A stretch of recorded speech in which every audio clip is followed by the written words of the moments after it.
শহীদ জিয়া বেগম জিয়ার ছেলে তারেক রহমান ক্ষমতায়।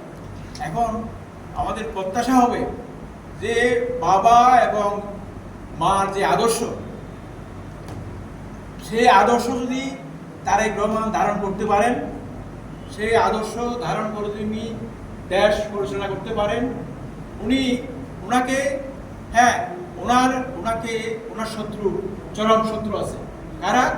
ওনার শত্রু হলো, আমরা জানি যে জিয়াকে হত্যা করলেন কারা?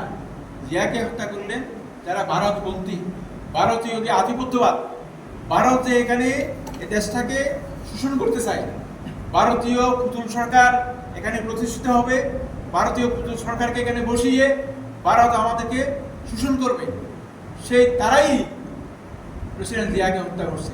এবং তারাই বেগম জিয়াকে 17 বছর ধরে 16 বছর ধরে নির্যাতন করছেন, জুলুম করছেন, এক কাপড়ে বাড়ি থেকে তাড়িয়ে দিয়েছেন।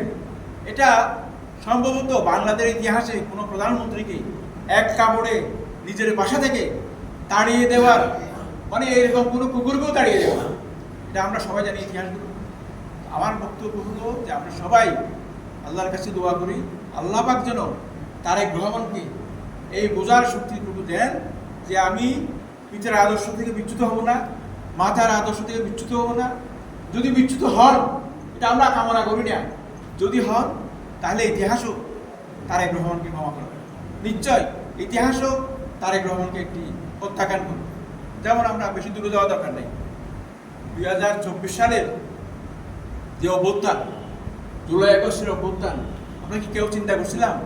দুদিন আগেও, 24 ঘন্টা আগেও চিন্তা করছিলাম যে শেখ হাসিনার পতন হবে, সরকারের পতন হবে? এই আন্দোলন ছিল কোটা বিরোধী আন্দোলন ছাত্রদের। এটা মহান আল্লাহ মানে মজলুম মানুষের ফরিয়াদ শুনছেন। 24 ঘন্টার মধ্যে পুরো আন্দোলন চেঞ্জ হয়ে গেছে, 9 দফা থেকে 11 দফা থেকে 1 দফায় চলে আসছে, এবং 24 ঘন্টার মধ্যেই সরকারের পতন।